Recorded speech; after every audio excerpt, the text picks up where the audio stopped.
Bakit mo ba ako pinakikialaman? Wala kang karapatang makialam sa mga desisyon ko. Buhay ko to. Hindi naman kita kaano-ano Inaalala ko lang ang batang dinadala mo. Oo, hindi mo nga ako kaano-ano. Pero may pakialam pa rin ako sa'yo, Erica. Hindi ka ba nakukonsensya? Anghel yan. Walang kasalanan. Bakit ba galit na galit ka?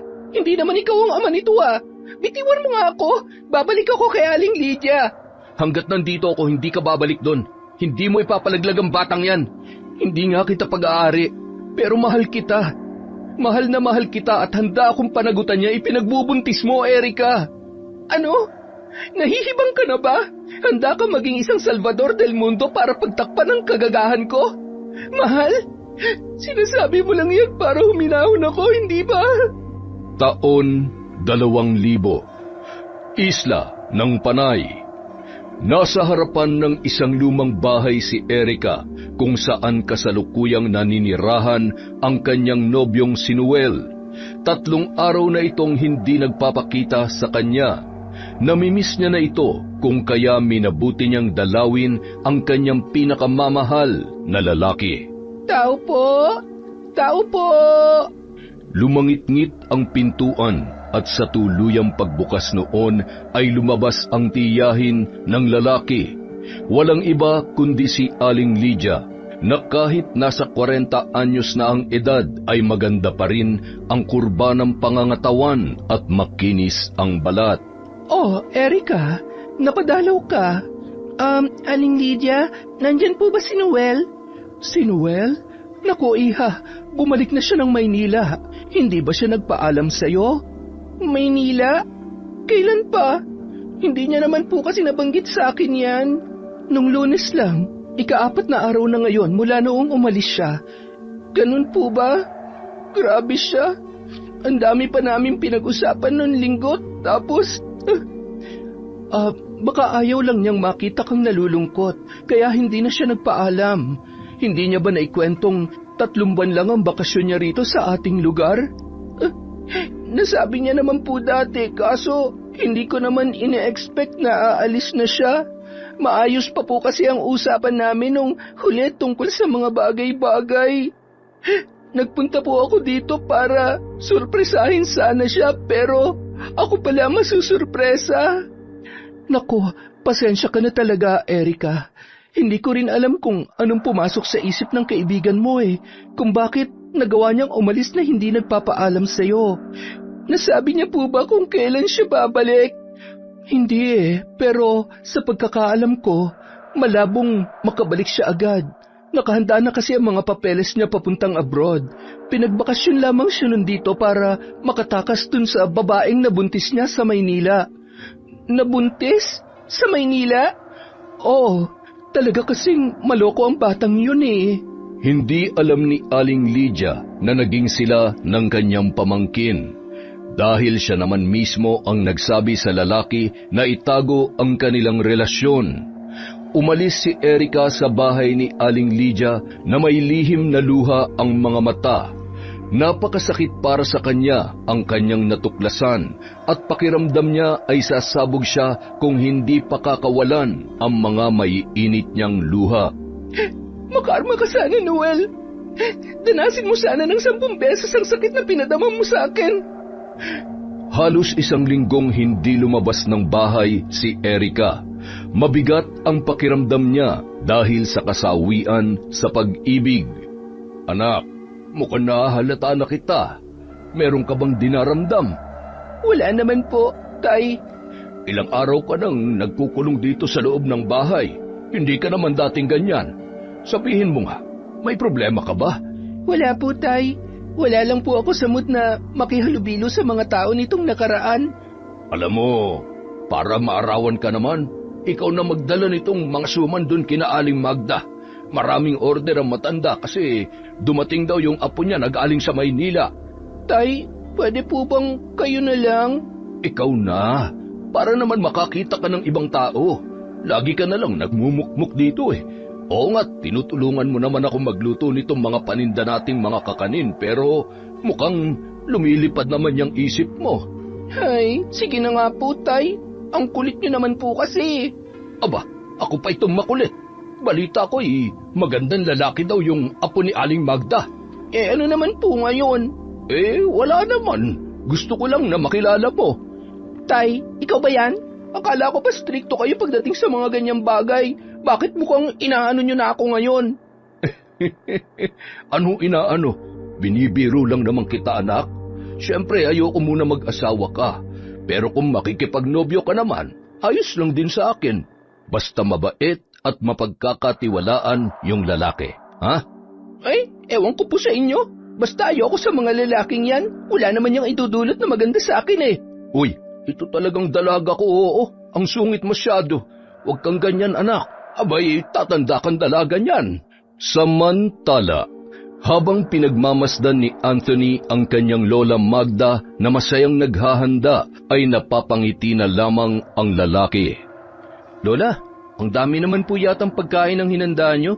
Dalawa lang naman po tayong kakain. Alam mo, Apo, dito sa probinsya ng lola mo, walang nasasayang na pagkain dahil marami tayong mga kapitbahay. Papupuntahin niyo po ba sila dito? Hindi, ipagbabalot ko sila. Ay, teka, may kumakatok sa pintuan. Papasukin mo nga, Apo. Tumalima naman agad si Anthony. Sa pagbukas niya ng pinto, tumambad sa kanya ang isang magandang babae. Mahaba ang nakalugay nitong buhok na may bitbit na basket. Napatitig siya sa hugis puso nitong muka, maging sa mapula nitong mga labi na halatang hindi nababahiran ng lipstick. Nandyan ba si Lola Magda? Oo, nasa loob. Pasok ka. Lola, may bisita po kayo. Lola Magda, magandang araw po. Dala ko po ang mga suman. Oo, Erika. Akala ko yung tatay mo ang maghahatid ng mga yan. Ako na po ang inutusan niya. May gagawin daw po kasi siya sa bukid. Ay, Erika, oo nga pala. Siya ang apo ko, si Anthony. Anthony, ang babaeng yan naman ay si Erika. Ang magandang dalaga ng binibilhan ko ng kakanin. Hi, Erika. Kumusta? Mabuti naman. Lola Magda, hindi na po ako magtatagal. Mamaya ka na umalis, Erika. Sabayan mo kaming kumain nitong apo ko. Siya nga pala, ano bang nangyari sa'yo nitong huli? Nawalan ka raw ng ganang maglalabas. Ay nako, si tatay talaga, napaka-tsismoso. Alam mo namang hindi ka na iba sa akin, Erika. Halika muna, magkwentuhan muna tayo. Sige na nga po, hindi naman ako nakakatanggi sa inyo, Lola Magda eh. Lihim na napapangiti si Anthony habang pasimpleng sumusulyap sa kumakain na si Erika. Hanggang sa pag-alis nito ay sinundan niya pa ng tanaw ang dalaga. Lola, gaano po kayo ka-close nung Erika? Simula nung maliit pa yan, lagi na yan pumapasyal dito. Maaga kasing naulila sa kanyang ina. Ang tatay niya na lang ang mag-isang nagpalaki sa kanya. Alam mo namang malapit ako sa mga bata kaya hindi na iba sa akin si Erika. Para ko na rin siyang apo. Magkaedaran lamang yata kayo eh. Maganda siyang bata, hindi ba? Opo, kakaiba po ang ganda niya. Yung tipong hindi nakakasawang pagmasdan. Pero mukhang suplada, la. Kita niyo naman kanina, hindi nga ako tinatapunan ng tingin kapag kinakausap ko. Baka naman nahihiya lamang. Mabait na bata si Erika, Apo. Kaibiganin mo at siguradong magkakasundo kayo. Kinahapunan, muling naghatid ng mga suman si Erika.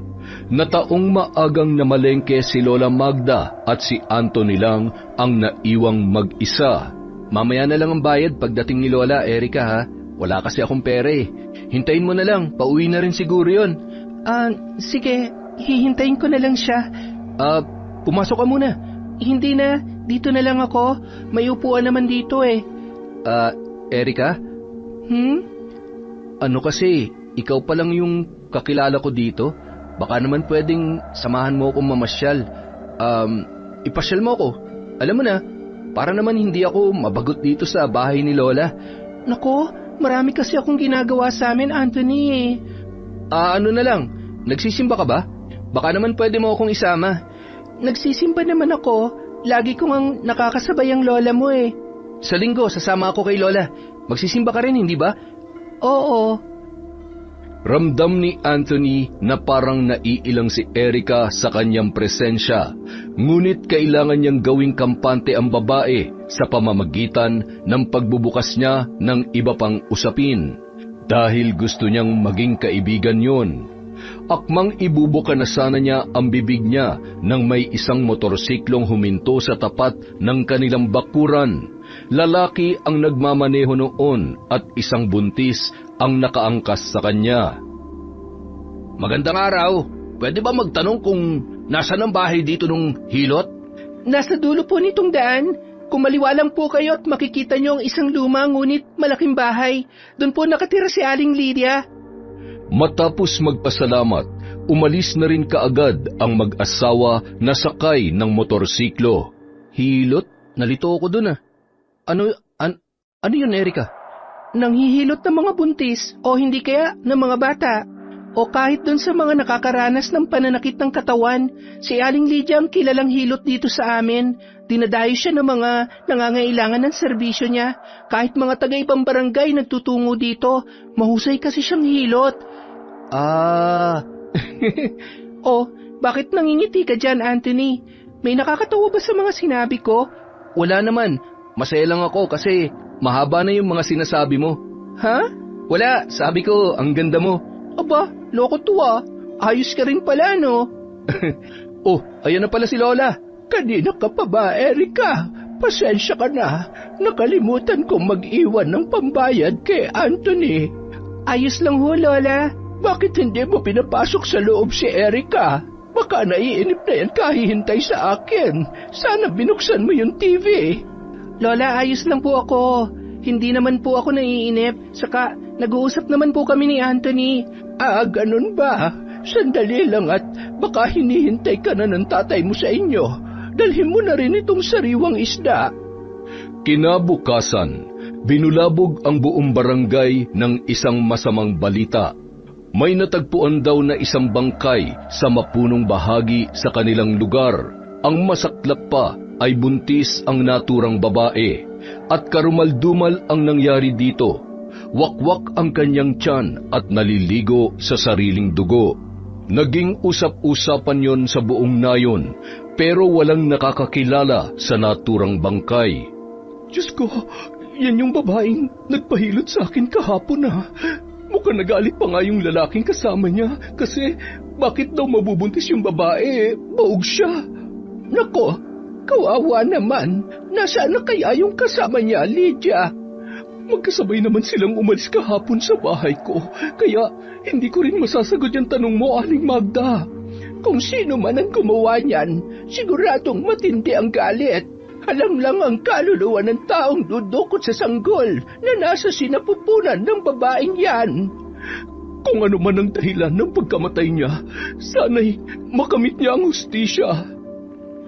Napailing na lamang si Erica nang masilayan ang kalunos-lunos na itsura ng babae.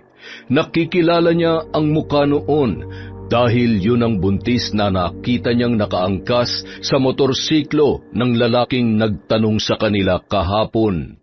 Naglalakad pa uwi sina Alfredo at Erica nang muling mapag-usapan ang tungkol sa nangyari sa babae. Sa palagay niyo, Tay, yung lalaki kaya may gawa, yung lalaking kasama niya? Hindi ko rin masabi, anak. Minsan na rin kasi ako nakakita ng ganoong senaryo. Nung maliit ka pa at kasama pa natin ang nanay mo. At sa palagay ko, hindi pang karaniwang taong gumawa noon dahil... Dahil ano po, Tay? Wala, anak. Tay, ayos lang po ba kayo? Kung ang nilalang na yun na may gawa, alanganin ang lahat ng mga buntis na nagtutungo sa barangay natin para magpahilot kay Aling Lydia. Po? Bakit naman po? 3 buwan na lang at papalapit na ang mahal na araw. At kung siya nga ang may gawa, panigurado nagsisimula na naman siya maghasik ng lagim. Tay, hindi ko po kayo maintindihan. Manananggal. Ang nilalang na yun, anak, ang siyang dahilan kung bakit nasawi ang iyong ina. Kung nagbalik na nga siya, paghahandaan ko ang Kwaresma. Ipaghihiganti ko nanay mo, anak. Manananggal ang pumatay kay nanay? Oo, gaya na nangyari sa babaeng yon. Dinukot din ang sanggol na nasa sinapupunan ng iyong ina. Ganun na ganun ang anyo niya nung gabing nadatnan ko siya sa aming silid. Galing ako kay Lydia noon. Pinahilot kita kasi nahulog ka sa may hagdan. Gabi na tayo nakauwi noon. Halos pagsakluban ako ng langit at lupa nang bumungad sa akin ang kalunos-lunos na anyo ng nanay mo. Biyernes Santo yun. Tandang-tanda ko pa. Natanaw ko pa sa bintana ang paglayo ng manananggal sa tirahan natin. Halos hindi makapaniwala si Erica sa mga narinig niya buhat sa kanyang ama. Ang buong akala niya, nagkasakit ang nanay niya kaya yun pumanaw. Hindi kasi nagkukwento si Alfredo tungkol sa pagkamatay ng kanyang asawa. Ngayon lang nito nabanggit kung ano talaga ang tunay na dahilan kung bakit maaga siyang naulila sa kanyang ina. Lagi nang nagmamasid si Alfredo sa mga kabahayan. Inaalam niya kung sino ang buntis sa kanilang mga kabarangay at kung sino-sino ang dumadayo roon. Hanggang sa isang gabi, may napansin siyang tunog na nililikha ng pagkampay ng mga pakpak. Bigla siyang kinabahan. Nagpalinga-linga siya sa paligid at kaagad na nagkubli sa mga mayayabong at matataas na damo. Gumapang siya roon para magmasid at para hanapin ang pinagmumulan ng tunog. Hanggang sa nakita niya ang isang babae. Nakatalikod yon, mukhang namimilipit sa sakit habang nagpapahid ng kung anong malagkit na likido sa buong katawan. Hubot-hubad at mayroon yung paris ng malalaking mga pakpak. Hanggang sa dahan-dahang naputol ang bewang ng babae, kasabay ng malakas nitong pagtili, at kaagad na lumipad pa itaas ang putol niyang pang ibabaw na katawan. Hindi nga ako nagkakamali. Manananggal nga. Manananggal ang pumatay sa babae at sa asawa ko. Naputol na lamang ang pagsasalita ni Alfredo nang maramdaman niya ang malakas na hangin. Narinig niya nang malapitan ang kampay ng mga pakpak at natuluan pa siya ng malagkit na laway sa kanyang noo. Sa pagtingala niya, nagkatitigan pa sila ng manananggal. Ikaw? Ikaw ang mananang... Hindi na naituloy pa ni Alfredo ang nais niyang sabihin dahil mabilis na siyang sinunggaban ng mabangis na nilalang. Kinabukasan, nagimbal si Erica nang malamang patay na ang kanyang ama. Nakita ito sa isang maliit na sakahan na pagmamay-ari ni Lola Magda. Maraming kalmot sa buong katawan at may sugat sa leeg. Ayon sa mga nag-iimbestiga, namatay sa sakal ang kanyang tatay. Sabi niya sa akin kagabi bago siya umalis, pupunta daw siya sa bahay ng kumpare niya kasi daw nagkayayaan sila mag-inuman. Pero sabi ng kanyang kumpare, ilang oras daw siya naghintay kay tatay kaya lang hindi na dumating. Wala ba siya nabanggit? Baka may nakaalitan siya tapos tinambangan siya. Walang kaaway yung tatay ko, Anthony. Mabait siya. At ni minsan, wala pa siyang nakaalitan. Sino kaya ang may gawa nito kay Alfredo? Kung sino man, naway hindi patulugin at usigin sana ng kanyang konsensya. Isang mabuting tao si Alfredo. Wala akong maipipinta sa kanya. Tay, paano na ako ngayon? Bakit mo naman ako iniwan? Erica, hindi ka nag-iisa. Narito lamang kami. Handa kaming damayan ka. Hindi ka namin pababayaan. Kami ni Anthony. Tatay! Tatay ko! Naging karamay ni Erica ang maglola. Laging nasa tabi niya si Anthony hanggang sa mailibing si Alfredo. Maraming salamat, Anthony, ha? Kahit papaano, may pinaghuhugutan ako ng lakas dahil hindi mo ako pinababayaan. Wala kang dapat ipagpasalamat, Erica. Ginagawa ko lang ang nararapat. Isa pa, ikaw lang naman ang kaibigan ko rito. Handa akong samahan ka palagi hanggat hindi pa naghihilom ang sugat sa puso mo. Kailanman ay hindi na maghihilom tong sugat sa pagkawala ni tatay. Hanggang ngayon, hindi ko pa alam kung sino ang pumaslang sa kanya, Anthony. Hindi natutulog ang Diyos, Erika. Lalabas at lalabas din ang katotohanan sa likod ng mga pangyayari. Sana nga. Sana nga. Ngayong nailibing ng tatay mo, ano nang plano mo? Ipagpapatuloy ko ang buhay. Ano pa ba? Pero sa pagkakataong ito, wala nang isa kong paa, Anthony. Para na akong pilay na iika-ika sa paglalakad dahil wala na si tatay. Huwag ka mag-alala. Hindi ka naman namin pababayaan ni Lola. Kung gusto mo, dun ka na muna sa amin. Delikado kung mag-isa ka lang dito. Babae ka pa naman at malayo pa sa mga kapitbahay tong tahanan ninyo. Mas makabubuting sa bahay ka na muna, Erika. Tama si Anthony. Delikado para sa iyo ang mag-isa lamang dito. Maraming salamat po, Lola Magda. Hindi ko alam kung anong gagawin ko kung wala po kayo. Huwag ka nang umiyak. Di ka namin pababayaan, Erika. Kung gusto mo sa pasukan, pag-aaralin kita. Ituring mo na akong tunay mong lola. Aalagaan kita, apo. Wala pong salitang makakapagpaliwanag sa nararamdaman ko ngayon. Maraming salamat po. Simula nung araw na yon, mas lalong naging malapit sina Erika at Anthony. Lagi silang magkadikit at nag-e-enjoy sa presensya ng isa't isa. Lagi silang magkasamang namamasyal, nagsisimba, namamalengke. Anthony, sa pasukan ba? Babalik ka na sa Maynila? Yun ang napagkasunduan namin ni Mama, Erika. Pero, alam mo, mukhang nagugustuhan ko na rito. Ewan, baka magbagong isip ko, dito na ako maghahanap ng trabaho. Maganda ba sa Maynila? Oo naman, maraming mga naglalakihang gusali doon, saka maraming sasakyan. Maingay, pero maraming mapapasukang trabaho. Ganun ba? Sana balang araw makapunta din ako doon. Nako, hindi malabong mangyari yun. Anthony, pwede mo ba akong samahan sa sementeryo bukas? Namimiss ko na kasi si tatay eh. Siyempre naman, ikaw kaya ang boss ko. Kung nasan ka, nandun din ang bodyguard. Hala siya, ayos ka rin no? Ang galing mo mag-imbento. Totoo naman hanggat nandito ako sa probinsya ni Lola, ako ang knight in shining armor mo. Sira ka talaga. Umuwi na nga tayo. Baka hinahanap na tayo ni Lola Magda. Masusunod po, mahal na prinsesa. Halika na, aking kabalyero. Ano ba to? Nahahawa na ako sa kalokohan mo. Kinabukasan, maagang nagpunta sa sementeryo sina Anthony at Erika. Bit-bit ang isang basket na may lamang mga suman. Tay, kumusta ka na?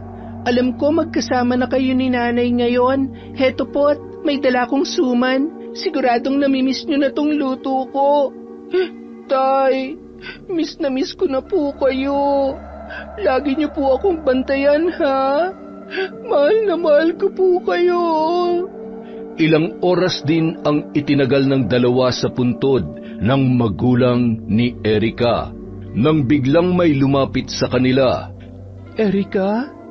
Uy, Jessa, kumusta? Anong ginagawa mo rito? Ang totoo niyan, ikaw talagang sadya ko rito eh. May nakapagsabi kasi sa akin na nandito ka raw, kaya dito na ako dumiretso. Pasensya ka na, Jessa ha. Hindi na ako nakapagpahatid ng suman sa inyo. Wala na kasi si tatay. Ikinalulungkot kong nangyari kay Mang Alfredo, Erika. Nagulat din kami nang mabalitaan na nangyari sa kanya. Ano nga palang sadya mo sa akin? Pwede ba tayo mag-usap ng tayong dalawa lang? Mauna na muna ako, Erika. Hintayin na lang kita dun sa labasan. Sige, Anthony. Salamat ha. Nang makalayo na ang binata ay alanganing ngumiti si Jessa kay Erika. Ipinagtapat nitong buntis siya at nangangailangan siya ng tulong ng dalaga. Ayaw kong kasuklaman ako ng mga magulang ko, Erika. Please, tulungan mo naman ako maipalaglag ang batang ito. Ano? Jessica, masama yun. Isang malaking kasalanan ang binabalak mong gawin. Wala na akong ibang paraan na maisip. Naglayas nang nakabuntis sa akin. Alam ko may kilala kang hilot. Sigurado matutulungan niya ako sa problema ko. Hindi ko kasi alam kung gumagawa pa ng ganyang bagay si Aling Lydia, Jessa eh. Erika, marunong nga siya manghilot, hindi ba? Siguradong may kaalaman din siya sa paglaglag ng bata. Ano ka ba? Pero, please, nagmamakaawa ako sa iyo, Erika. Kahit labag sa kalooban ni Erika na tulungan si Jessa, ay mas nangibabaw ang awa niya para sa kaibigan. Sige, sasamahan kita kay Aling Lydia. Pero ipangako mong kapag nabuntis ka ulit, hindi ka na magpapalaglag ha. Kawawa ang anghel na walang kasalanan, Jessa. Isinama muna nila si Jessa sa bahay ni Lola Magda para makapag-isip-isip. Mawalang galang na ineng. Buntis ka ba? Ho? Palagay ko buntis ka. Tama ba ko? Hindi po siya buntis, Lola Magda. Hindi nalilinlang ang mga mata ko, Apo. Isang tingin ko lang sa leeg mo. Alam kong may buhay na pumipintig dyan sa sinapupunan mo. Hindi na nakaimik pa si Jessa. Nagkatinginan naman sina Anthony at Erika. Hinawakan ni Lola Magda ang tiyan ng babae. Mag-aapat na buwan na, hindi ba? Ipahilot mo na yan, Mineng. Nang sa gayon ay maiayos na ang posisyon ng bata na nasa iyong sinapupunan. Alanganing ngumiti si Jessa sa matanda. Makalipas ang ilang minuto, niyaya na ni Jessa si Erika na magtungo sa bahay ni Aling Lydia. Nagpaiwan naman si Anthony. Malapad naman ang ngiti ni Aling Lydia nang salubungin silang dalawa. Kasalukuyang nagwawalis ang babae sa bakuran nito. Erika, anong may paglilingkod ko sa inyo? May kailangan po ang kaibigan ko sa inyo, Aling Lydia. Ay, sandali lang at maghuhugas muna ako ng kamay. Pumasok na muna kayo sa loob. Pinapakiramdaman ni Erika ang kaibigan at nahahalata niya na kinakabahan yon. Jessa, sigurado ka na ba talaga? Pwede ka pang umatras kung nagdadalawang isip ka. Sure na ako, Erika. Wala nang atrasan to. Hinawakan ni Erika ang kamay ni Jessa. Nanlalamig ang mga yon. Pagpasok ni Lydia sa sala galing sa kanyang silid ay may bitbit na itong garapa. Naglalaman yon ng langis na siyang ginagamit niya sa panghihilot. Nang ilahad ni Jessa ang nais na mangyari ay nanlaki ang mga mata ni Lydia. Diyos ko, ang akala ko'y magpapahilot ka para ilagay sa tamang posisyon ang baby dyan sa tiyan mo. Magpapalaglag ka pala. Abay, nakapag-isip ka na ba ng 10 beses, Ineng? Tumango na lamang si Jessa habang diretso ang tingin nito sa mga mata ni Aling Lydia. Aba, kung ganon, kayang-kaya ko namang gawin ang nais mo. Pero hindi mo ba pagsisisihan ang desisyon mong ito? Ang pagsisisi ay laging nasa huli, Ineng. Kaya kung gusto mo pang umurong, walang problema yon. Sigurado na po ako. Pakiusap po. Sana'y manatiling lihim itong gagawin natin. Sige, kung handa ka na, sumunod ka sa akin. Magiging masakit ang prosesong ito, pero sa tulong ng mga halamang gamot na ipapainom ko sa iyo, hindi mo iindahin na mahabang oras ang kirot at sakit. Basta susundin mo lamang ang ipagbibilin ko. Tumango si Jessa at kaagad na tumayo para sumunod kay Aling Lydia. Kinakabahan naman si Erika na sinundan ng tingin ang dalawa. Habang naiwang mag-isa sa sala ang dalaga, pabalik-balik naman siya sa paglalakad. Hindi siya mapakali. Naririnig niya kasi ang pagdaing ng kaibigan hanggang sa narinig niya ang impit na paghiyaw nito. Halos 1.5 oras siya sa ganoong posisyon nang sa wakas ay tawagin siya ni Aling Lydia. Erika, alalayan mo muna itong kaibigan mo. Mahina pa siya kaya hindi pa siya diretsyong nakakalakad. Tumalima naman agad ang dalaga at inalalayan si Jessa papunta sa sala, galing sa silid ni Aling Lydia. Magpahinga ka muna ng ilang oras. Inumin mo muna itong langis na pinagbabaran ng mga espesyal na halamang gamot para gumaan ang iyong pakiramdam. Jessa, matulog ka muna. Mamaya pupuntahan ko si Anthony para maihatid ka namin sa inyo. Inabot na ng gabi bago nila naihatid si Jessa. Erika, ano ba talagang ginawa niyo dun sa bahay ng hilot? Ba't ang tagal niyo dun? Ha? Nagpahilot nga si Jessa. Tapos napasarap ang kwentuhan kaya hindi namin napansin ang paglipas ng oras. Tama, ganun nga. Napakunot naman ang noo ng kanyang kaibigan. Ganun ba? Mukha kasing may nililihim ka sa akin eh. Tapos, pansin ko rin ang pananamlay nung kaibigan mo. Parang may iniindang masakit sa katawan na hindi mo maintindihan. Paika-ika pa nga eh. Napagod lang siguro yun. Ikaw talaga, ang dami mong napapansin. Magaling kaya akong kumilatis. Asset ko yun eh. Tara na, maghanap na tayo ng masasakyan tricycle para makauwi na tayo. Pagka-uwi ng dalawa, wala si Lola Magda sa bahay.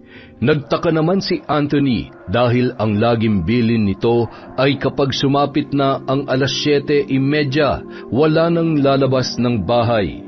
Dapat nakalak na ang lahat ng bintana at pintuan. Pero pagdating nila doon, nakabukas pa ang isang bintana sa sala, maging ang pintuan sa kusina. Nasaan kaya si Lola? Baka nasa likuran lang, nagpapahangin.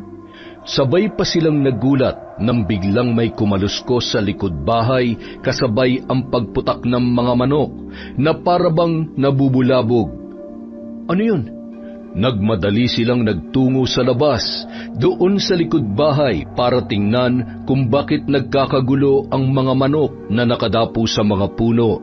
Anthony, sandali! Baka may magnanakaw. Magdala kaya tayo ng itak o hindi kaya pamalo para may panlaban tayo. Sumang-ayon naman si Anthony at sabay na silang naghagilap ng pwedeng bitbitin. Hinawakan ng lalaki ang isang matalas na itak at si Erica naman kumuha ng baseball bat. Nagdala rin siya ng flashlight. Pagkatapos noon, dahan-dahan silang sumilip sa labas. Nakita nila si Lola Magda, nakatalikod sa kanila, nakaupo at nakaharap sa isang malaking puno. Nakayukuyon na parabang may kinakagat at ang mga kamay ay parang may hinahawakan na nagpupumiglas. Lola, anong ginagawa mo dyan? Nagulat pa ang matanda sa pagkarinig ng boses ng kanyang apo. Napalingon yon sa kanila. Inilawan naman ni Erica ng flashlight ang matanda.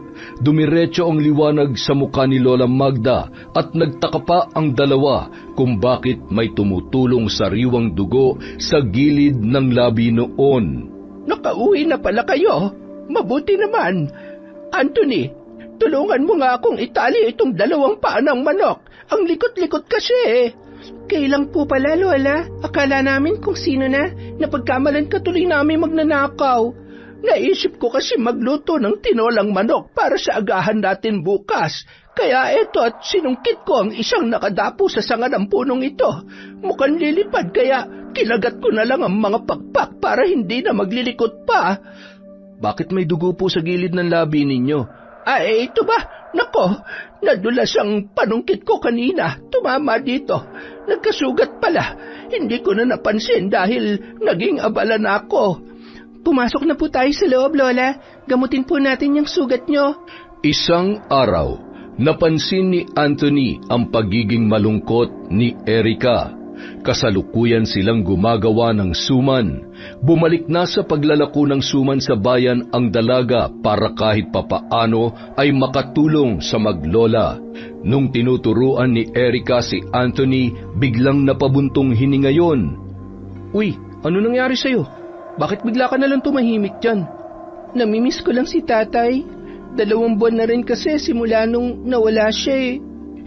Hindi ko pa rin nakukuha yung hustisya para sa kanya. Hanggang ngayon, umaasa pa rin akong madadakip na ng mga pulis ang pumatay sa tatay ko, Anthony.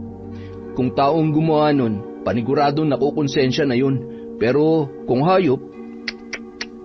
Kung hayop, edi sana nilapa na si tatay. Uy, tahan ka na. Ayokong nakikita kang ganyan eh. Ano kaya kung dalawin na lang natin ang tatay mo mamaya? Ayos ba yon? Sasamahan mo ko? Oo naman.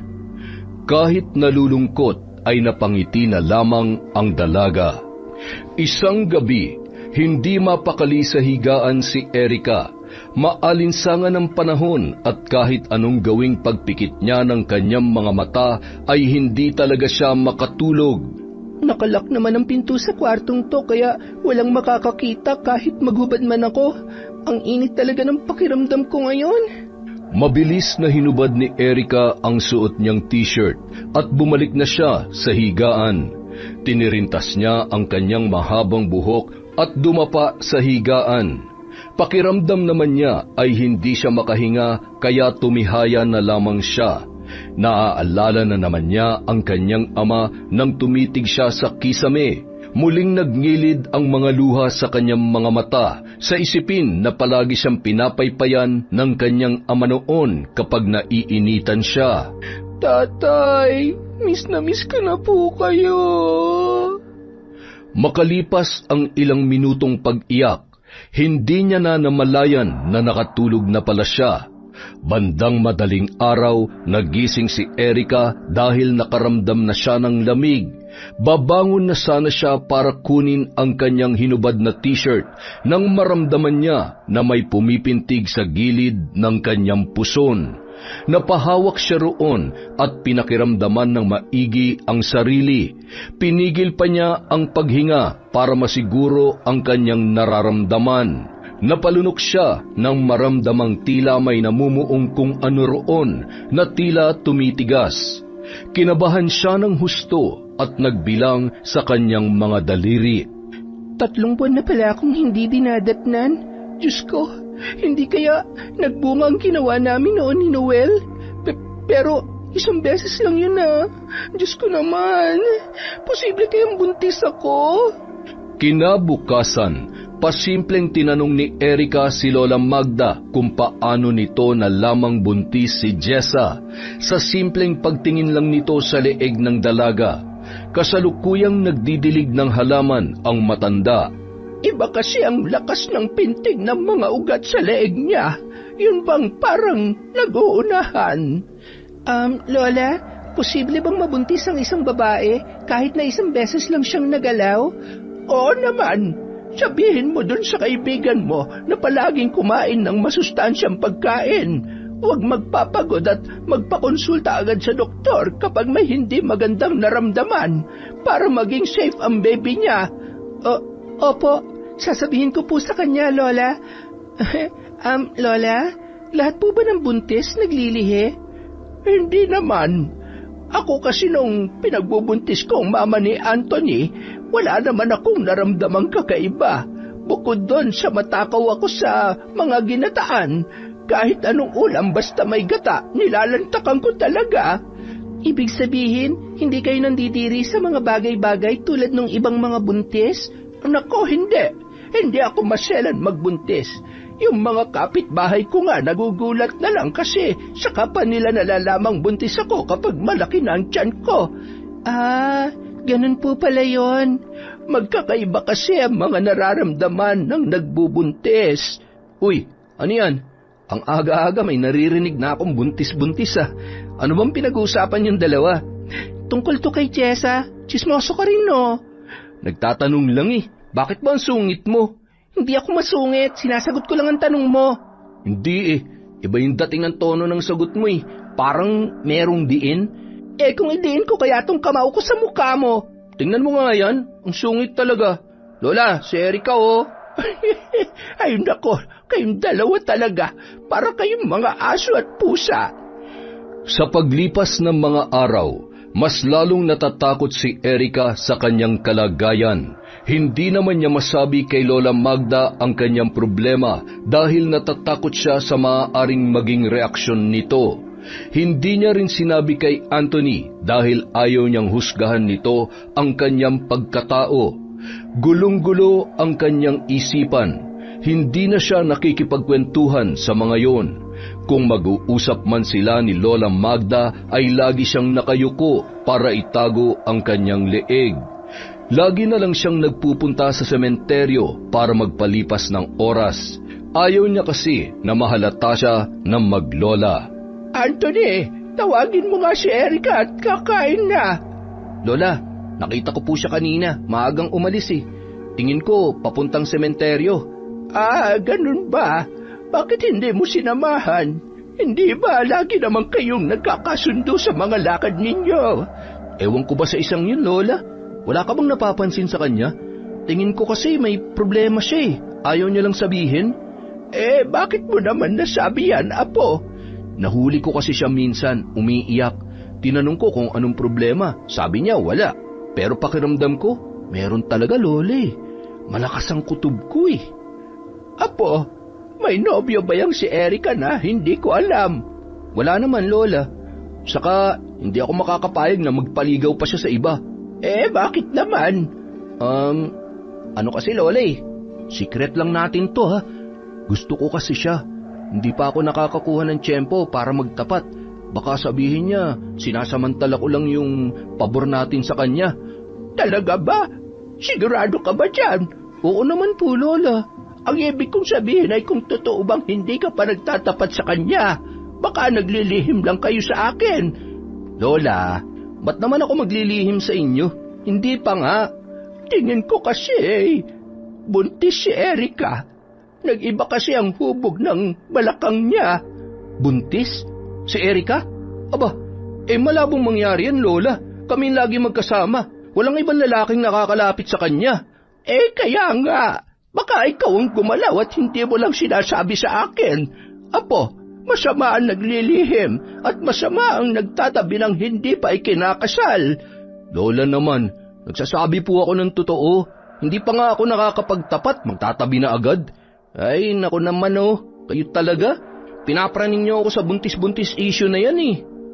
Hindi na nagsalita pa ang matanda.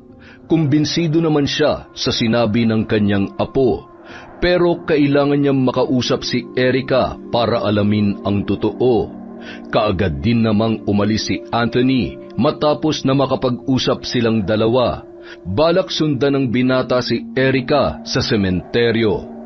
Samantala, humahagulgol ang dalaga sa harap ng puntod ng kanyang mga magulang. Gulong-gulo ang kanyang isipan. Tay, Nay, hindi ko na po alam kung anong gagawin ko. Paano na ako ngayon? Ngayong nagbunga palang pagkakamali namin ni Noel. Pasensya na po kayo, Tay. Hindi ko man lang nasabi sa inyo na naging nobyo ko ang pamangkin ni Aling Lydia. Pero, Tay, umalis na po siya. Iniwanan niya na ako. At ang mas mabigat pa, hindi niya alam na buntis ako. Anong gagawin ko, Tay? Tulungan niyo po ako. Makalipas ang ilang minutong pagmumuni-muni, parang nag-ilaw ang bumbilya sa isipan ni Erica nang maalalang muli ang pangalan ni Lydia. Tama, ipapaliglag ko ang bata. Si Aling Lydia makakatulong sa akin. Tay, pangako, aayusin ko ang problema ko. Hindi ko bibigyan ng sakit ng ulo ang mga taong kumupkup sa akin. Sa paglabas niya sa sementeryo, nakasalubong niya si Anthony.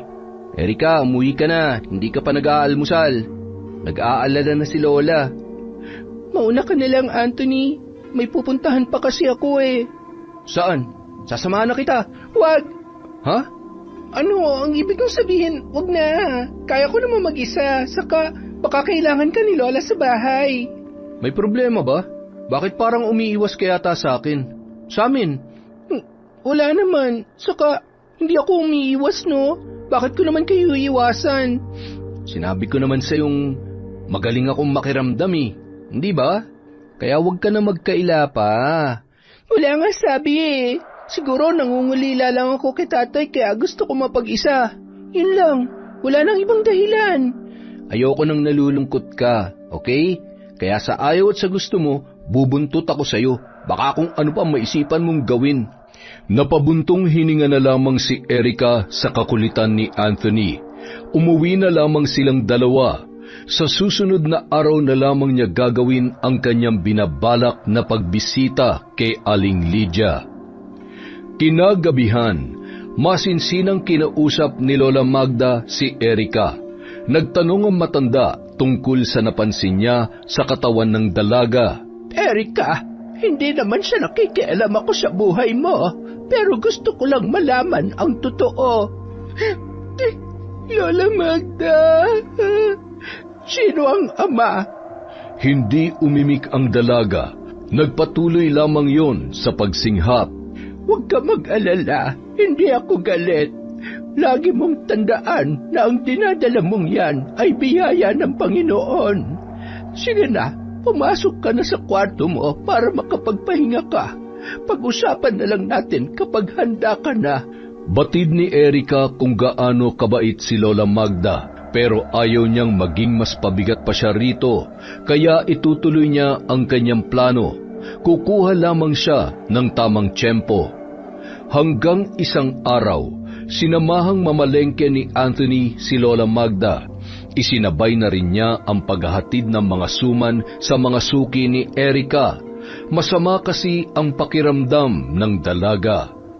Nang napadako si Anthony sa pwesto ng karinderya ni Jessa, narinig niya ang dalawang lalaki na nag-uusap.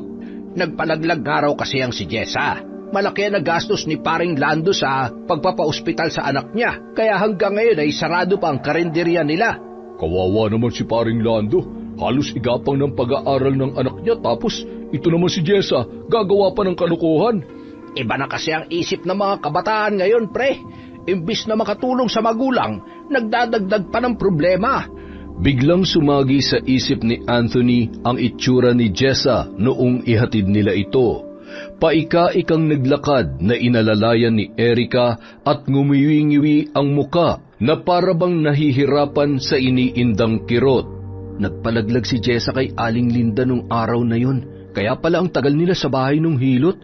Kaya pala nararamdaman kong may inililihim sa akin si Erica nung oras na yon. Sabi ni, lakas talaga ng pakiramdam ko.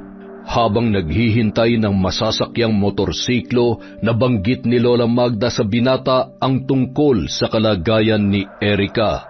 Umamin po siya sa inyo na buntis siya, Lola? Hindi naman sa diretsahang umamin, pero nang tanungin ko siya, hindi niya naman maitanggi. Tahimik lang siya at umiiyak. Sino daw po ang ama? Ilang buwan na? Hindi niya pa sinasagot ang tanong kong yan, Apo. Ang mabuti pa, kausapin mo siya. Baka magsabi siya sa iyo ng totoo. Isang mabigat na problema ang pinapasan ngayon ng kaibigan mo. Kailangan niya ng karamay. Opo, gagawin ko po yan, Lola. Pag-uwi ng maglola, kaagad na inasikaso ni Anthony ang dalaga matapos na makapagluto ng nilagang karne ng baboy. Kumain ka na, Erica. Mainit pa tong sabaw. Salamat, Anthony, pero wala akong gana eh. Ano gusto mo kainin? Wala. Baka gusto mo manood ng TV, o hindi kaya makinig ng drama sa radyo. Hindi, ayoko. Maingay. Sumasakit ang ulo ko. O, sige. Sabihin mo lang kung may kailangan ka, ha? Anthony, okay lang ba sa'yo kung ano? Sabihin mo lang. Pasensya ka na, pero gusto ko talagang makita. Talaga, Erica? Gusto mo ako makita? Ako bang pinaglilihan mo? Aba, ayos ah. Sige, dito lang ako sa harapan mo hanggat gusto mo. Ha? Anong pinagsasasabi mo dyan? Saka hindi ako naglilihan, oh. Issue ka dyan. Sinabi na sa akin ni Lola.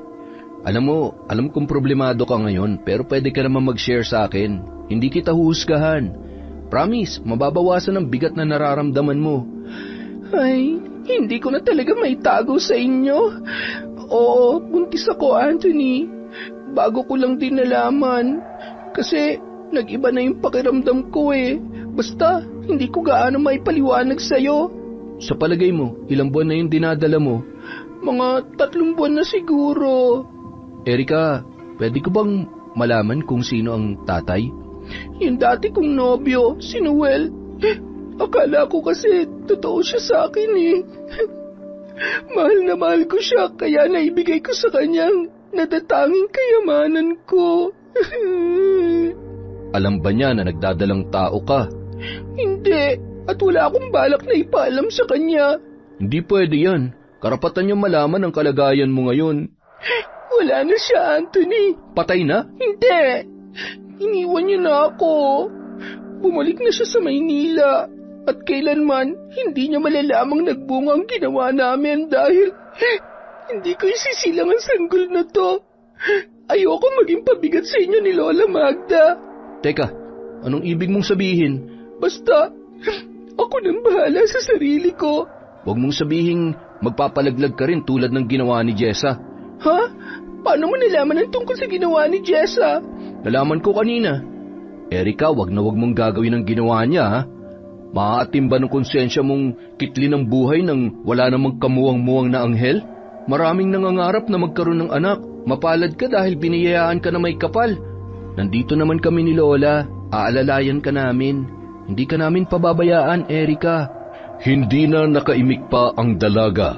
Alam niyang kasalanan ang ninanais niyang gawin, pero buo na ang kanyang pasya. Hindi na siya nakipagtalo pa kay Anthony.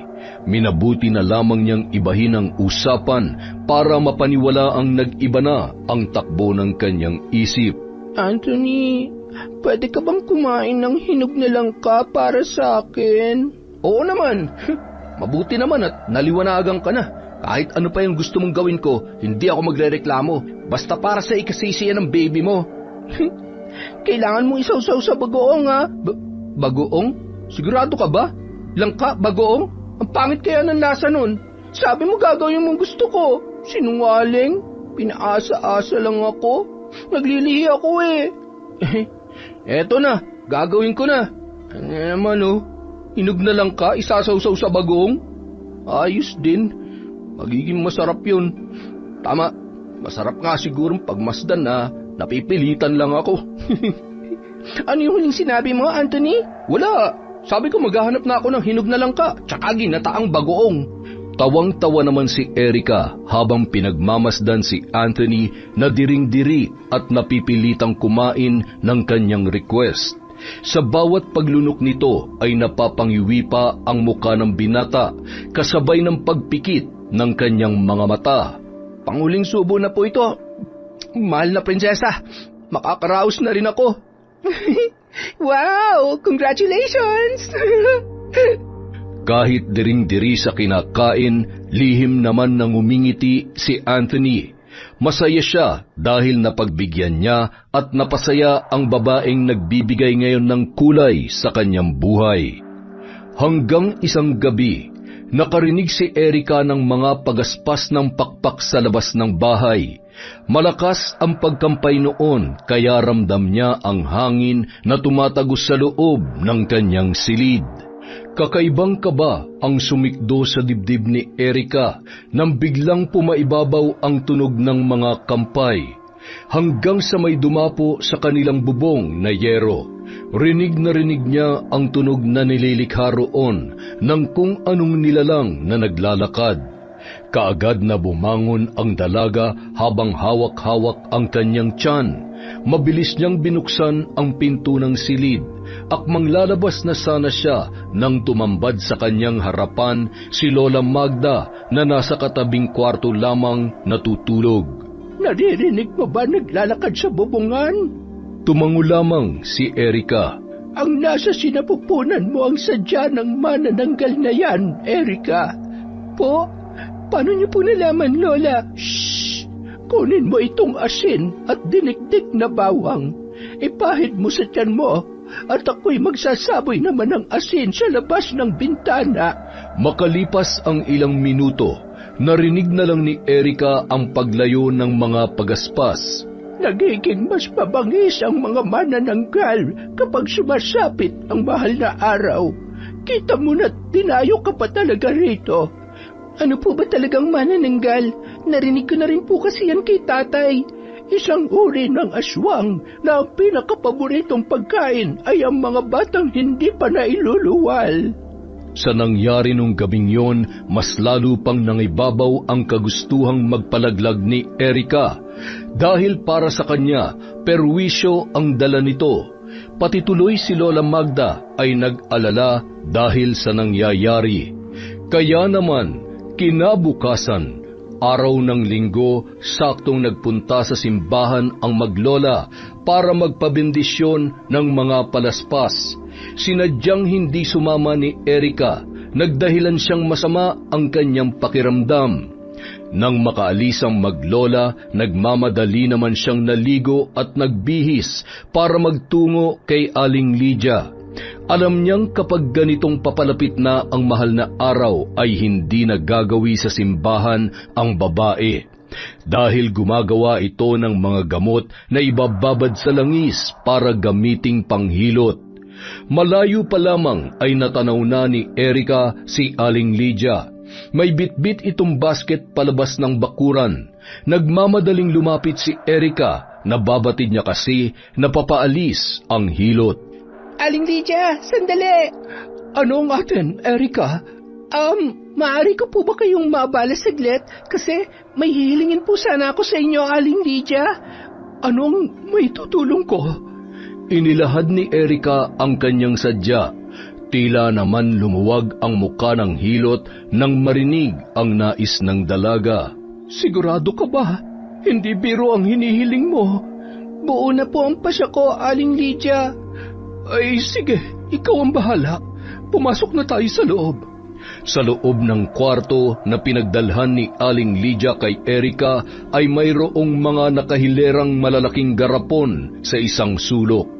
Ang iba ay may lamang langis at kung ano-ano pang mga ugat ng kung anong puno. May mga garapon din na walang laman. Pinasuot siya ni Aling Lydia ng saya at pinahiga sa isang maliit na kama. Aling Lydia, ano po bang magiging proseso? Hilot lang. Hihilutin lang natin ang tiyan mo para unti-unting mailabas natin ang nasa sinapupunan mo, Erica. Makakaramdam ka ng kirot sa bawat pagdiin ng mga kamay ko. Pero normal lang yon. Kailangang tiisin mo para magtagumpay tayo. Ano? Handa ka na ba?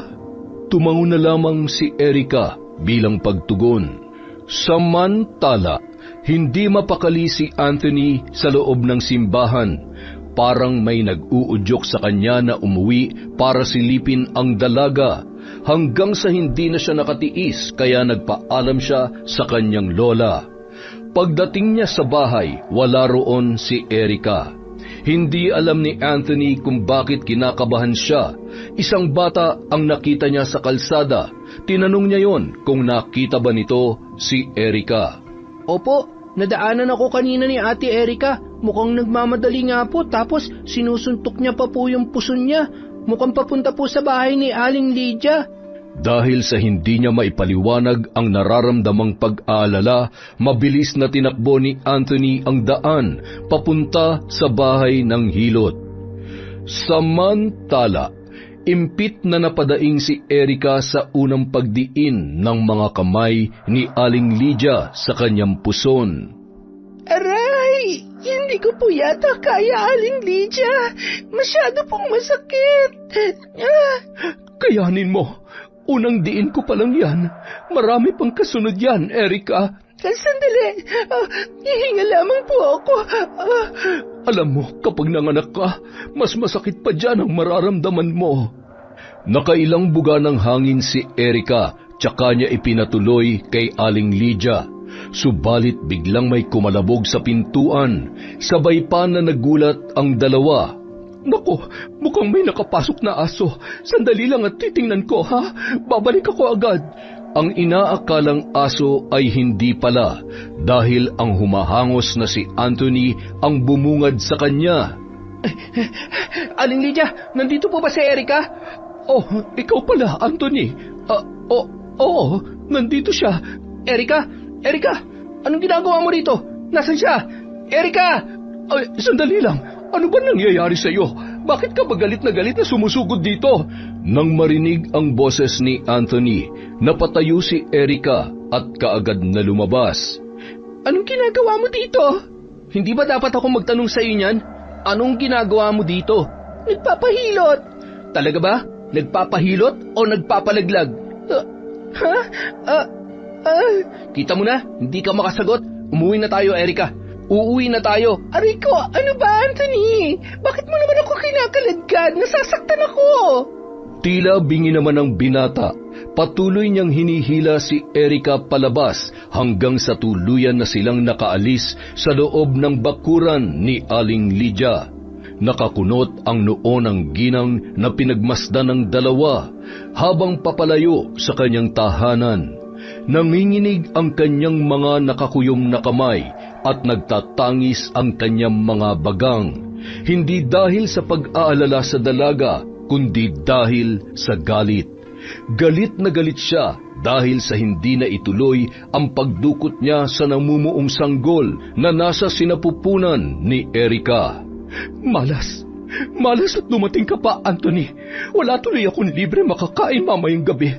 Pues, hindi ako titigil hanggat hindi ko nakukuha ang pinaka-aasam-asam ko sa iyo, Erica. Mamayang gabi, muli kitang bibisitahin. Samantala, galit na minura ni Erica si Anthony habang sila ay nasa gilid ng daan na napapaligiran ng mga tanim na saging. Bakit pa ba ako pinakikialaman? Wala kang karapatang makialam sa mga desisyon ko sa buhay. Hindi naman kita kaano-ano Inaalala ko lang ang batang dinadala mo. Oo, hindi mo nga ako kaano-ano, pero may pakialam pa rin ako sa iyo, Erica. Hindi ka ba nakukonsensya? Anghel yan. Walang kasalanan. Bakit ikaw tong galit na galit? Hindi naman ikaw ang ama. Bitawan mo nga ako. Babalik ako kay Aling Lydia. Hindi ka na babalik doon hanggat naririto ako. Hindi mo ipapalaglag ang batang yan. Isa lang tong kahihiyan, Anthony. Nagdadala lang to ng problema sa akin. Sa inyo. Ayoko mas maging pabigat ako sa inyo ng lola mo. Naiintindihan mo ba ako? Hindi kita naiintindihan. Hindi ka naman naging pabigat Kailanman hindi ka magiging pabigat. Mahal ka ng lola ko. Sa tingin mo, anong iisipin ng mga tao kapag pinagpatuloy ko ang paglaki nitong tiyan ko? Na isa akong kalad-karing babae? Nagpabuntis sa isang lalaking ilang buwan ko lang nakilala? Wala kang karapatang husgahan ng pasya ko, Anthony. Hindi mo naman ako pag-aari, Hindi nga kita pag-aari, pero mahal kita. Mahal na mahal kita at handa akong panagutan yung pinagbubuntis mo, Erica. Ano? Nahihibang ka na ba? Handa ka maging isang Salvador del Mundo para pagtakpan ang kagagahan ko? Mahal, sinasabi mo lang yan para huminahon ako, hindi ba? Una pa lang kitang nakita, tumibok na ang puso ko, Erica. Si Lola makakapagpatunay niyan. Mahal kita. Sana naman pagbigyan mo ako maging parte ng buhay mo para sa magiging anak mo. Pangako, magiging isang buong pamilya tayo. Hindi makapaniwala ang dalaga sa inilahad ng binata. Walang imik siyang naglakad pauwi sa kanilang bahay. Tahimik lang na nakasunod si Anthony sa kanya. Hindi sila nag-iimikan hanggang pagdating sa bahay. Nagtataka namang nagpapalipat-lipat ng tingin si Lola Magda dahil sa ipinapakita ng dalawa. Ano pang problema ninyo? Nag-aaway ba kayo? Bakit hindi kayo nagpapansinan? Yan kasing isa dyan, Lola. May ginawang kahibangan kanina. Nagpunta dun sa hilot, gusto magpalaglag. Ano? Totoo ba yun, Erica? Apo? Lola, yun lang kasi naisip kong paraan para makatakas sa kahihiyan. Mabuti na lang talaga dumating ako sa tamang oras. Kung hindi, baka pati ang babaeng yan na-ospital na ngayon. Ospital? Bakit naman ako mga-ospital? Magagaya ka lang naman kay Jessa. Ilang araw sa ospital dahil sa naisip niyang kahibangan. Si Jessa? Pero sabi ni Aling Lydia, magiging okay din si Jessa dahil may ibinigay naman siya mga halamang gamot Hindi tumigil ang pagdurugo niya. Ay, Diyos ko, ano bang pumasok sa isip mo, Erica? Alam mo bang pwede mong ikamatay yan? Bakit mo ba ginawa ang bagay na yan, Apo? Hindi nakakahiya ang mabuntis. Biyaya ng Panginoon ang batang yan. Wala siyang kasalanan. Lola, ayoko rin pong maging pabigat sa inyo. Erica, pamilya na ang turing ko sa iyo. Ang magkakapamilya nagtutulungan, nagdadamayan, sa hirap man o sa ginhawa. Handa kitang alagaan pati ang sanggol mo. Hindi solusyon ang pagpapalaglag sa bata. Alam mo kung ano? Yon ay ang pagtanggap. Tanggapin mo ang iyong anak ng buong puso. Nangangailangan siya ng pagmamahal ng isang ina, Erica. Saka hindi mo naman kailangan isipin ang sasabihin ng mga tao. Kung tatanggapin mo yung alok ko. Inirapan lang ni Erica ang binata. Hindi kasi siya kumbinsido kung nagsasabi ba ito ng totoo. Sa katunayan, may pagtingin din naman siya rito, pero ayaw niya na munang bigyang pansin yun. Mas nakatuon ang kanyang isip sa kalagayan niya ngayon. Dahil sa mga sinabi ng matanda na pag-isip-isip ni Erica na napakalaki ng kanyang kasalanan sa kanyang batang dinadala. Hindi niya naranasan ang kalinga ng isang ina dahil maagang namatay yun.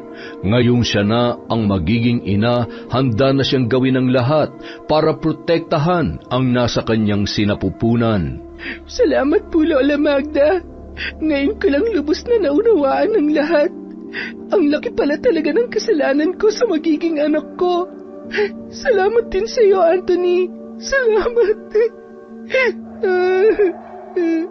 Masaya akong naliwanagan ka na, Erica. Sana hindi ka na gumawa ng mga bagay na ikakapahamak niyo mag-ina.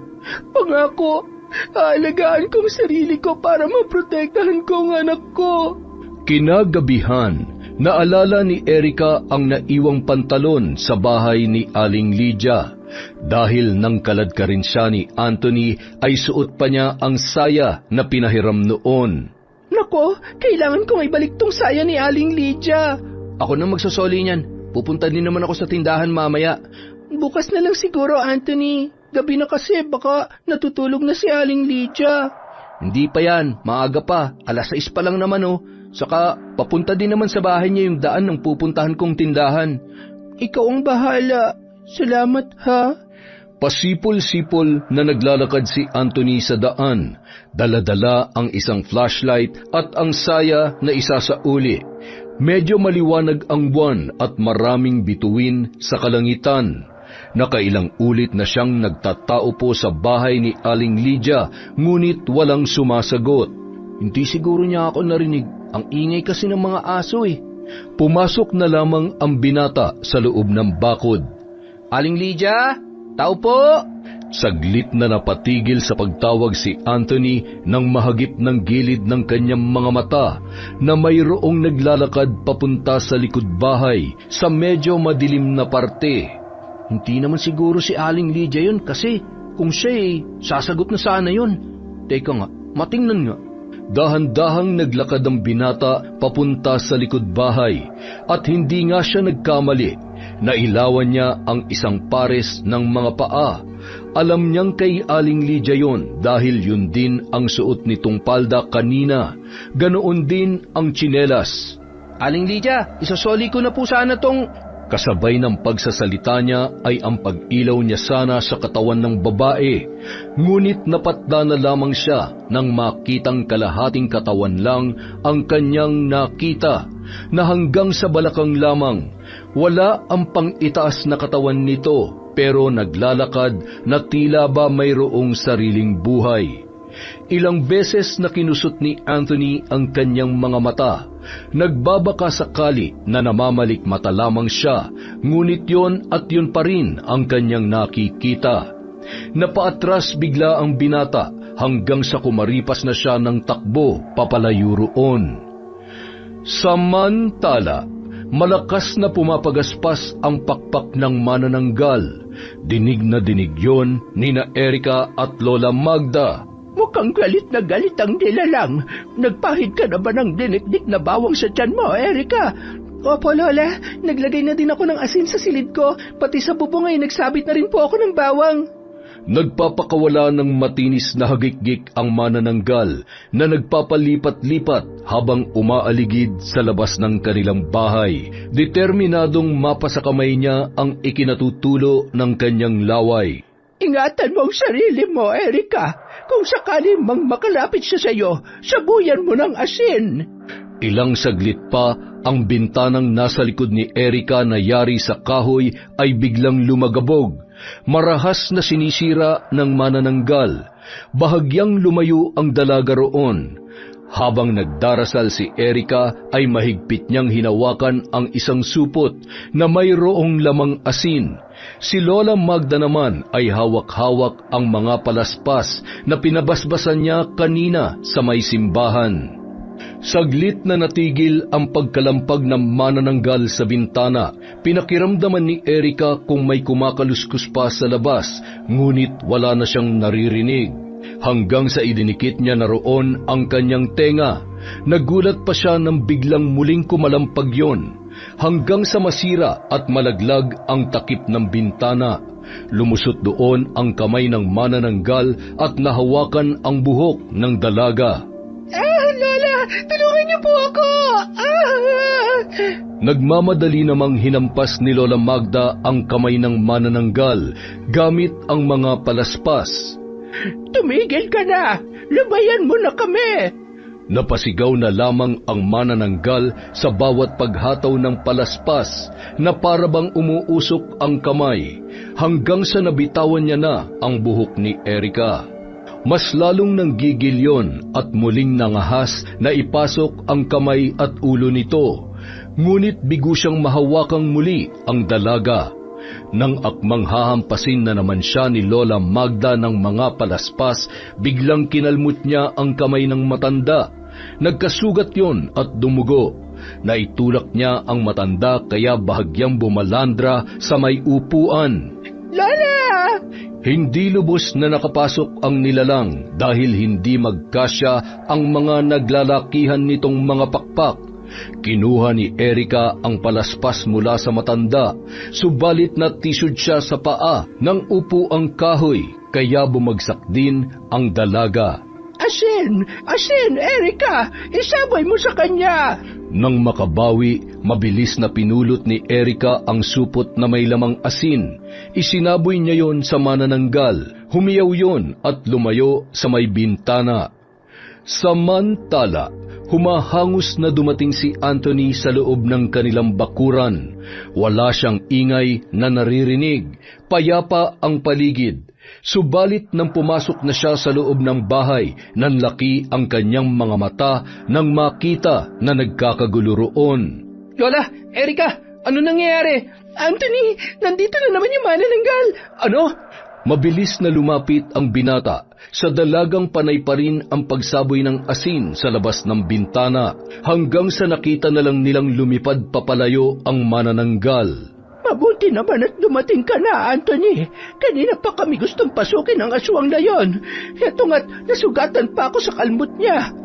Nang masigurong wala na talaga ang nilalang, mabilis na inayos ni Anthony ang nasirang bintana. Muli niyang ikinabit ang nahulog nitong takip. Ano po bang manananggal na sinasabi niyo? Isang putol na katawan na may mga pakpak. Putol? Alam niyo po, Lola, may nakita din akong putol na katawan kanina, doon mismo sa bahay ni Aling Lydia. Pero buhay na buhay ang bahaging yon. Naglalakad ang mga paa na parang may sariling buhay. Paikot-ikot lang doon sa loob ng bakuran ni Aling Lydia. At saka, sa palagay ko, si Aling Lydia po yun. Sigurado ka ba dyan sa sinasabi mo, Anthony? Oo naman, hindi ako nagbibiro kapag ganito kaseryosong usapan, lalo pat nakakakilabot. Sigurado ka bang si Lydia nga ang kaputol na yon? Oo naman po, sa suot na palda, tsinelas, siya po talaga yon. Pero naguguluhan po talaga ako sa nakita ko. Lola, posible kayang yun ang kaputol na katawan ng manananggal na pumarito? Kung totoo mang si Aling Lydia yon, ibig sabihin, siya yung manananggal? Aswang siya? Kailangan nating makasiguro, mga apo. Sa Biyernes, kabilugan ng buwan. Alam kong mananalasa na naman ang nilalang na yon dahil patay ang Diyos.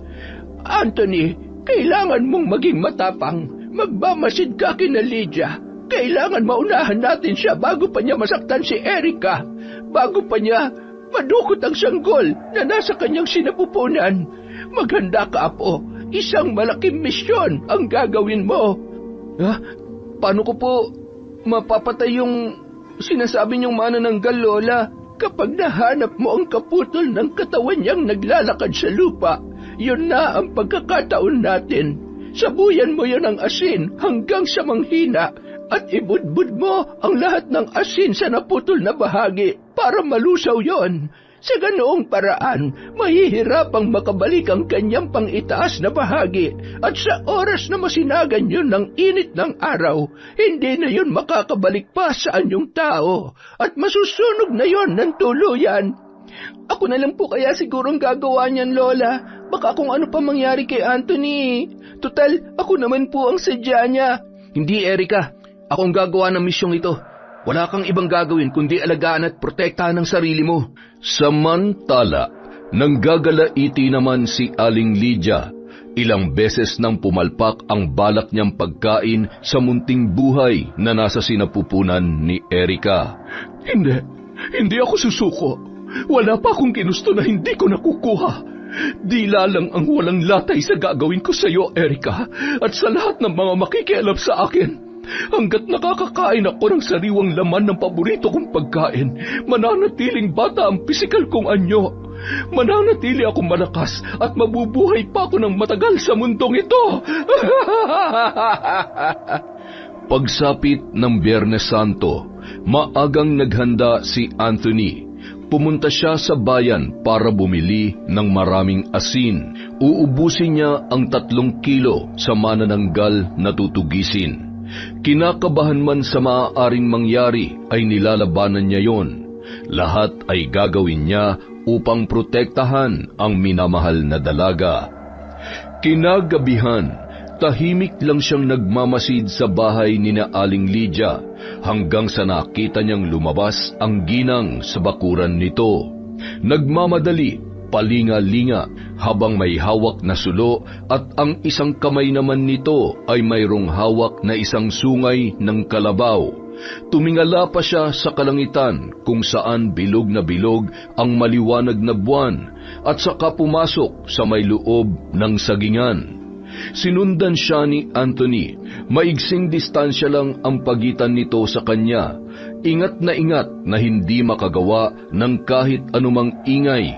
Nagkubli ang binata sa mayayabong na mga damo na nakapaligid sa ilang puno ng saging. Doon siya nagmasid kung ano ang gagawin ng hilot. Inilapag ng babae ang dala niyang sulo at pwersadong itinusok ang dulo ng sungay ng kalabaw sa isang puno ng saging. Muli siyang tumingala sa langit at pumikit. Naghubad ng damit at kinuha ang sungay na mayroon palang lamang langis at ibinuhos yon sa kanyang palad. Saka dahan-dahang ipinahid sa kanyang balakang, sa kanyang puson, paitaas sa kanyang dibdib, maging sa kanyang leeg at braso. Habang ginagawa niya yon ay parang namimilipit siya sa sakit. Dumadaing hanggang sa bigla na lang bumuka na parang payong ang tumubong pares ng pakpak sa kanyang likod. Kasabay noon ang paghaba ng kanyang mga kuko at ang pag-agos ng kanyang malagkit na laway. Medyo nag-iba din ang kanyang itsura dahil kumulubot ang kanyang muka. Muling nagpakawala ng matinis na paghiyaw si Aling Lydia habang hinahaplos ang kanyang balakang. At sa puntong yun, dahan-dahang umaangat sa ere ang napuputol niyang katawan. Isang matinis na pagtili ang kanyang ginawa bago siya tuluyang lumipad sa himpapawid.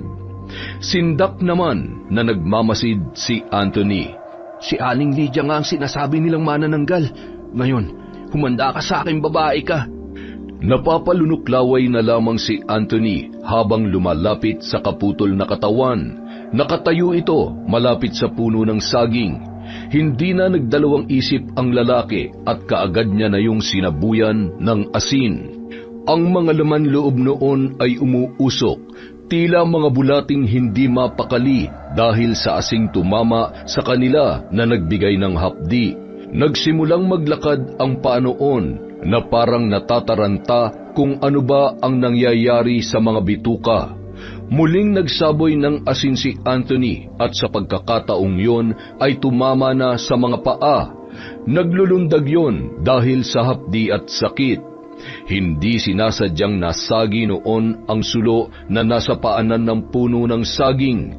Natumba yon at dumikit sa ilang tuyong dahon kaya naglikha ng apoy. Nang makitang natumba ang pang-ibabang katawan ni Aling Lydia, ibinuhos na niya sa naputol na bewang ang asin. Muling nagpupumiglas ang mga paa hanggang sa magkikisay. Umusok ng malakas ang bewang at pumuputok-putok pa na parang iniihaw. Sa mulinong pagkisay, gumapang na ang apoy. Pinagmasdan na lamang ni Anthony ang pagkatupok noon at ang pagkalusaw ng mga naiwang laman loob. Tapos na ako rito. Kailangan ko na makabalik sa bahay. Baka kung ano na nangyayari doon. Hindi nga nagkamali ang binata dahil nadatnan niyang binabaklas ng manananggal ang kahoy na bahagi ng kanilang mga bintana. Marami na ring galos si Erika na patuloy sa paghataw ng palaspas sa manananggal. Erika, umusog ka. Ako nang bahala dyan. Magtago ka na para hindi ka makita nitong animal na to. Tumalima naman ang dalaga at ibinigay kay Anthony ang hawak na palaspas. Takot ka pala rito Sige, lapit. Lumapit ka nang makatikim ka ng sarap. Nagwawala naman ang manananggal dahil sa ginawa ng binata. Sinugod niya yun at nagpambuno silang dalawa. Nahawakan niya ang lalaki at sinakal agad yun. Nabitawan naman ni Anthony ang palaspas dahil sa pilit na kinakalas nito ang pagkakasakal sa kanya. Naalala ni Anthony ang asin na nasa kanyang bulsa. Dinukot niya yon at isinaboy sa muka ng halimaw. Napahiyaw naman ang manananggal at nabitawan siya nito. Narinig pa niya ang pagkampay ng mga pakpak na lumalayo. Wala na siya. Umalis na. Nagawa mo ba yung pinapagawa ko sa iyo, Apo? Opo, Lola. Kung ganon, babalik din ang manananggal dito, maya-maya lang. Hindi niya tayo tatantanan. Lola, natatakot po ako. Ngayon ka pa ba matatakot? Malapit na tayo magtagumpay. Konti na lang. Kailangan malampasan natin ang gabing ito. Huwag nating hayaang may masaktan sa ating tatlo. Buhay niya ang magwawakas, hindi ang sa atin. Maliwanag ba, mga apo? Opo, Lola. Sa abot ng aking makakaya, puprotektahan ko po kayong dalawa. Ilang minuto lang ang lumipas, bumalik nga ang manananggal. Gigil na gigil. Muli nitong pinagbabaklas ang mga parte ng bahay na kaya niyang sirain. Agresibo at nanlilisik ang mga mata. Nagpapakawala ng matitinis na tinig. Ginawa na niya ang lahat para makapasok sa bahay na yon, ngunit hindi niya magawa. Hanggang sa labas lamang siya at patuloy na nagwawala. Ilang oras din ang lumipas hanggang sa narinig niya ang pagtilaok ng mga manok.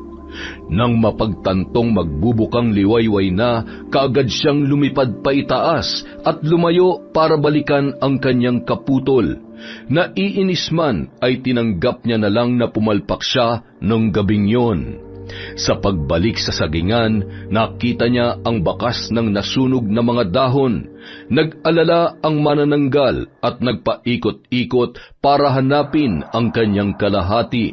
Subalit nanlaki lamang ang kanyang mga mata nang sa kabilang sulok ay nakita niya ang bakas ng mga nalusaw na bituka at ang nagkalat na asin sa lupa. Mabilis siyang bumalik sa bahay nila Lola Magda para maghiganti. Malakas na tinuklap ang pinto sa kusina at kaagad siyang nakapasok sa loob ng bahay. Samantala, naalimpungatan ang nakaidlip na si Anthony dahil sa mga naririnig na pagaspas. Akmang sisilipin na sana niya yon nang salubungin siya ng kalmot ng manananggal. Erika, Lola, magtago kayo! Nakapasok na siya sa bahay! Huwag kayong lalabas dyan sa pinagtataguan nyo! Nakipagbuno si Anthony kay Aling Lydia. Gamit ang palaspas, hinataw niya rin yon ng hinataw. Kahit nasusugatan na ang manananggal, ay patuloy pa rin yon sa pakikipagtagisan ng lakas kay Anthony. Puno na rin ng kalmot ang katawan ng binata at nanghihina na rin siya, pero hindi siya susuko dahil siya lamang ang lalaki sa tahanang yun. Kaya gagawin niya ang lahat ng kanyang makakaya para labanan ang naturang halimaw. Ilang beses na rin siyang sinubukang kagatin nun sa leeg, mabuti na lamang maliksi siya at nakakaiwas. Hanggang sa nasilayan na lamang ni Anthony ang sinag ng haring araw sa kalupaan. Kahit nahihirapan, buong lakas niyang ibinalya ang manananggal na nakakapit sa kanya, ngunit hindi yon natitinag. Humahangos na rin si Anthony at pakiramdam niya anumang oras ay bibigay na siya. Muli siyang sinunggaban ng kagat ng manananggal, pero nahawakan niya ang mukha nito at pilit na itinutulak papalayo, kaya lamang ay unti-unti na rin siyang bumibigay. Mabuti na lamang lumabas si Erika sa kwarto para sila ay silipin. Nang makitang nahihirapan na ang binata, buong lakas niya itong hinila malapit sa may bintana kung saan tumatagos ang liwanag na nagmumula sa pasikat na araw. Dahil sa nakakapit ang manananggal na pumapaibabaw kay Anthony, sa kanya tumama ang sikat ng araw sa gawing pakpak ng halimaw. Malakas na napahiyaw ang manananggal sa kadahan-dahang kumalas sa pagkakahawak kay Anthony. Tila sinindihan naman ang mga pakpak nito dahil unti-unting nasusunog. Si Anthony naman nanghihinang ipinikit ang kanyang mga mata. Nakadipa siya habang nakatihaya. Hindi pinapansin ang pagtapik ni Erica sa kanyang muka. Anthony! Anthony! Ano ba? Gumising ka naman! Nanatiling hindi kumikibo ang binata at hindi niya rin iminumulat ang kanyang mga mata. Anthony naman eh! Hoy, ano ba? Sabi mo pananagutan mo tong kagagahan ko, di ba? Bakit hindi mo panindigan? Hoy! Huwag mo naman akong iwan. Oo na, tinatanggap ko na yung alok mo. Payag na ako ikaw maging tatay nitong dinadala ko. Basta gumising ka lang. Talaga, Erica? Sigurado yan ha, walang bawian yan ha. Oo naman, walang bawian. Pexman! Hoy, manananggal lang ang dapat mamatay. Salamat naman at natapos na rin sa wakas. Makakatulog na tayo ng mahimbing mamayang gabi. Kasabay ng pagsibol ng bagong umaga, ang tuluyan nilang pagsunog sa naiwang katawan ng manananggal. Ang sigang ito ang siyang saksi sa pagtatapos ng buhay ni Lydia. Hindi ko lubos maisip na siya pala ang manananggal, pero salamat na rin at natuldukan na ang kasamaan niya. Tay, naipaghiganti ko na rin po kayo. Nakuha ko na rin ang hustisya para sa inyo, nang dahil kina Lola at Anthony. Sa paglipas ng mga araw, muling dumalaw si Erica sa puntod ng kanyang mga magulang. Tay, magandang araw po. Kasama ko po ngayon si Anthony. Nandito po siya para formal na hingi ng mga kamay ko sa inyo. Tatay Alfredo, hindi man po ako ang tunay na ama ng magiging apo ninyo. Pinapangako ko pong mamahalin ko siya ng buo at ituturing na akin, gaya ng pagmamahal ko sa anak ninyo. Samantala, isang puting paru-paro naman ang dumapo sa tiyan ng dalaga at lumapit sa balikat ni Anthony. Alam ko pong kayo yan, Tay. Salamat po sa basbas ninyo. Masaya na po ako ngayon at alam ko na masaya na rin kayo. Kasama si Nanay. Yon! Nakaisa na naman po tayong istorya mula sa kwentong Enteng. Maraming salamat po sa pagtsatsaga niyong lahat na makinig sa ating kwento ngayong araw. Dahil dyan, muntik na akong magulat. Meron na naman tayong shoutout. Simulan po natin kay Maria Benitez. Hi din po kay Javen Delasan, kay Sally Roldan. Hello po sa Gonzalvo at Regalario family from Maribel.